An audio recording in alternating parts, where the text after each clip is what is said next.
Hi guys, today's video is the first part of a two-part series that is all about DIP meters, grid DIP meters, dippers. This thing has a lot of names. It is a mostly forgotten instrument, a device that existed till the 20s, from times where specialized equipment was not available for amateurs or didn't even existed.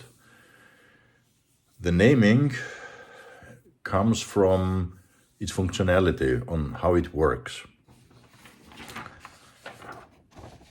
Here is a schematic that is one that when these devices were built with triode tubes. The whole thing is nothing else than an oscillator, a Colpitts oscillator, with a variable capacitor and an external coil. The thing is just an oscillator with a variable oscillator with a very wide frequency range. And this frequency range is accomplished through the change of the external coils. This again gives the functionality of the dipper, because at the moment these coils are external, they emit a magnetic electromagnetic field. The idea is, if you couple, for example, a resonance circuit like that, the variable capacitor and the coil, here, and the frequency of this one matches the frequency of the oscillator, the magnetic field that is built, the electromagnetic field that is built from this oscillator will get, a part of it will get absorbed like a load from this external one, and the amplitude will break down.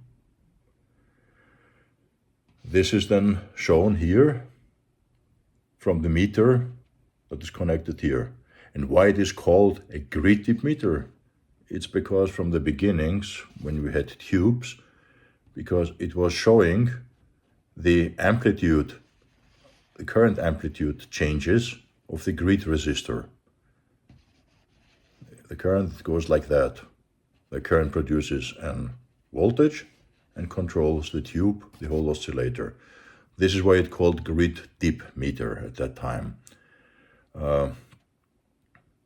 Nowadays, you will call it more or less a dipper, DIP meter, or like here, a TR, that means transistor DIP meter.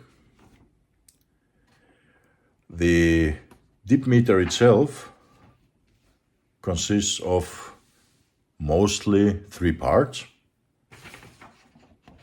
For example, the oscillator itself, the display, a relative display, a relative strength display of the amplitude of the oscillation here. And what you cannot see here, normally there is an between 300 Hertz and 2 kilohertz, depends on the model,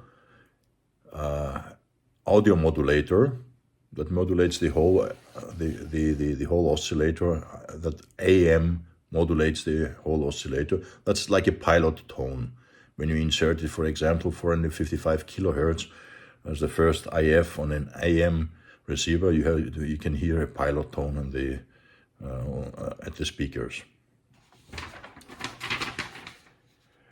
So this instrument has, even that it is so simple in means of electronics, has a lot of applications, or had a lot of applications that today are covered with a VNA, vector network analyzer, or a spectrum analyzer, or frequency counters, or a lot of specialized high-tech equipment that was not available at the time, and even more not to the ham operator at that time. The DIP meter has two function modes. The one is called insertion mode and the other called absorption mode.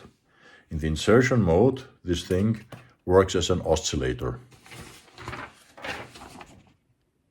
The oscillator is powered and it generates electromagnetic field in oscillator depending on the LC circuit here. As an oscillator, it can be used to measure the antenna resonance, for example. If you put this thing near at the base of the antenna or at the coax, or connect it with a couple of windings to the coax, then you have again the same functionality. When you turn the frequency of that Colpis oscillator, like here, with this wheel, and the frequency reaches the resonant frequency of the antenna will absorb again some part of the energy here, and you will have a dip. Same thing, of course, with such an LC circuit. And to be honest, these are the most prominent functions of a DIP meter. Secondly, at a normal DIP meter, not this one, you have here a diode that rectifies the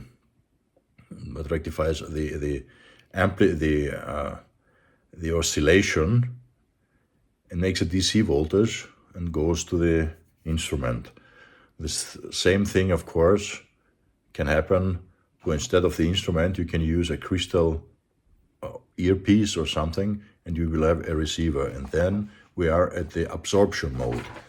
In the absorption mode, you can use it, for example, as a variable field strength meter by changing here the frequency. And you can see here, you have the diode mode and your oscillator modulation. If you turn off the oscillator, you are in the absorption mode and you are in the diode mode. So this thing is not powered, it just receives. It is like a crystal receiver from the early 20s or 10s. Yeah. Other functionalities of this thing are, for example, a frequency generator. This thing has a quite wide frequency range, up to 200 from, I think, 1.5 megahertz. We will see that later, up to 250 megahertz. This can be used as a poor man's frequency generator, sine wave frequency generator, or injector, as I told you, for the 455 kilohertz AM modulated to test AM radios. So this is more or less the functionality of this instrument, and you can see it is extremely simple, but has a lot of applications. Unfortunately, it's long time gone. Many of you will probably won't even know what that is. And honestly, I myself did never used it. I just bought one, this one, what you see here in perfect condition. I wanted to play with tuning Tesla coils to determine the resonance frequency of Tesla coils. But for that, I made a totally different design that has nothing to do with a DIP meter. This design will be, I will put a link of my design of this video in the description, and let me know if you want to have more information or to make a more detailed video of my Tesla coil tuning device, what I built with a DDS synthesizer. For today, the first part will be the teardown and the test of this LEADER LDM-815 DIP meter that I purchased a couple of years ago at a very good price and in pristine condition. The whole reason why I'm doing this two videos is because the second video will show you my approach and how I made a completely digitized microcontroller based DIP meter, way over engineered, of course. Yeah, I will explain why and why I did that. It was just fun. But this will be the design. My design will be the second part of this video. The first part is the teardown and the test of the LEADER LDM-815. By the way, guys, if you like my videos and the content I'm doing, please press the like button, subscribe to my channel, and press the bell button so you can be informed when I have new videos. All these things would help my channel to grow and to be able to show you more of this stuff. So today's video is, as I said, about the, if I get it out,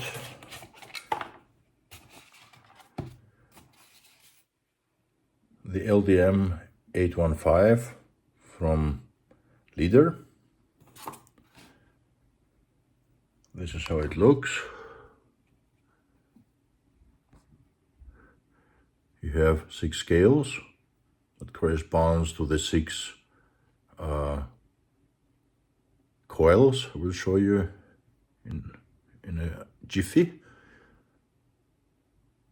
A function switch as an oscillator, that means it is in insertion mode. Yeah, here you can turn on the modulator on and off and battery check. And if you turn it completely off, you have it in absorption mode. Here you have the meter that shows you the relatively field strength of the oscillation.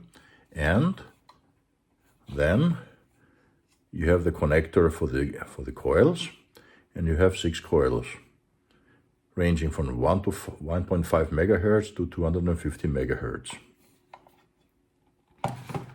The coils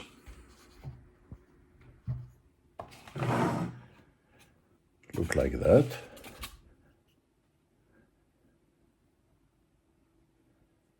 This is the first one for 1.5 to 4 megahertz. They are color coded. And goes up to the last one. I think it's the last one. Nope, that's the last one. It goes up to 250 megahertz. The schematic, it comes with this instruction manual. Shows you again the 6 bands. More explanation. Here you can see the coupling methods directly to the resonance circuit, like here, like that. Then you can have a remote connection by using 2 coils back to back, coax in between or something else, and measuring a remote resonance circuit. Then here you can test the cans, because the cans are completely shielded. You have to couple it with a capacitor. The antenna resonance frequency testing for two different antennas, coax, transmission lines. All these are in insertion mode. And then you have a few other ones, other applications in absorption mode. You have an oscillator and you use it as a field strength meter or a frequency counter. You dial it till you saw the maximum amplitude on the instrument.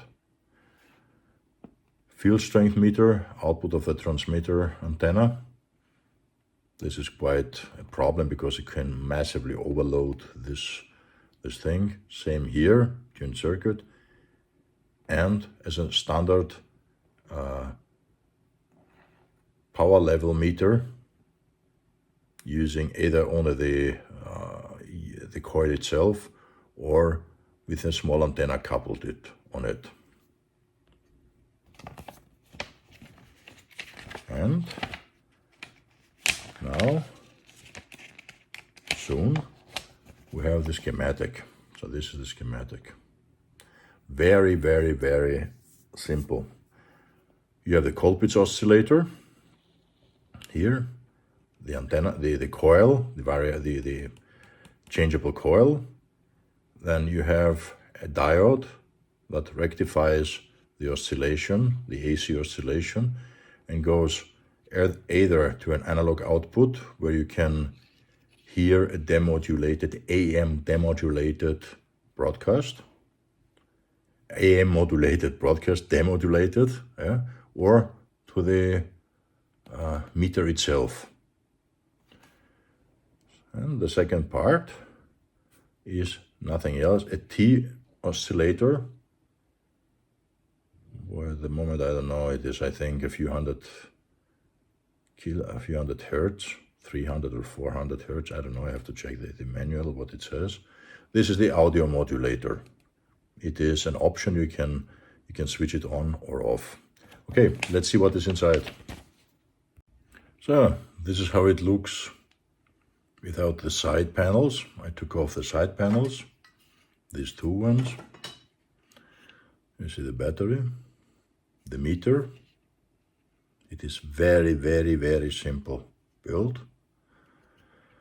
Here you see the only electronics that I used. Let me show you something. You see that? That's the transistor, the high frequency transistor used for the as the Colpitts oscillator. And this one here is a transistor for the audio oscillator, for the AM modulator. Again, very, very simple. Perhaps we can use it a little bit like that. Again, here you see, it's quite an old transistor. Yeah, the variable capacitor and the connections for the external coils. Okay, that's all. Let's have a look how it works. Okay, let's have a look how it works.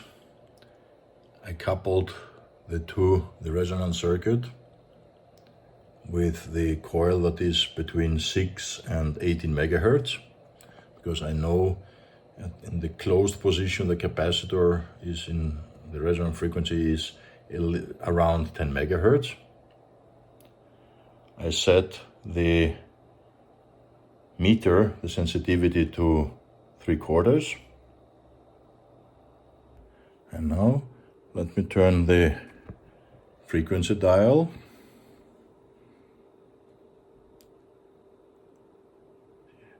Where you see the maximum dip. This takes a little slowly here somewhere. And we have almost 10 megahertz. Now I will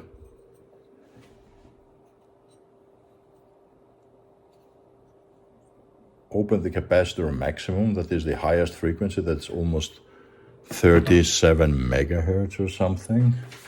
What I calculated, yeah, 37 megahertz. I have to change the coil. For 37 megahertz, I need the D coil.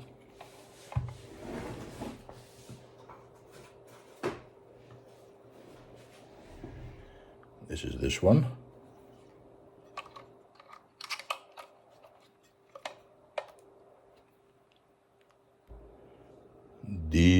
the green one. It will be somewhere here. Okay, again, it's coupled. Let's have a look.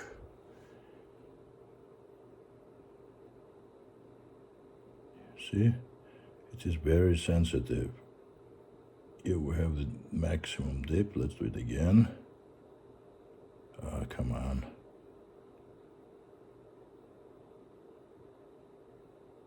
Somewhere here. And we have almost 40 megahertz. Not really.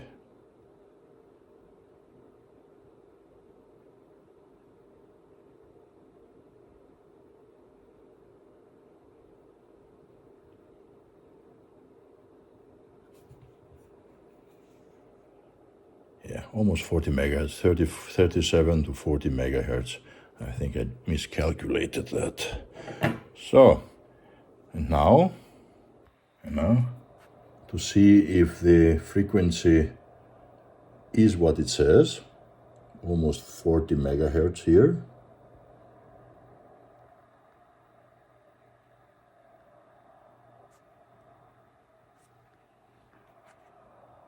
Here you can see it again. I've connected I made a loop of a scope probe. This is more than enough to get information, to get the frequency shown on the scope. And you see, we are at more or less 40 megahertz.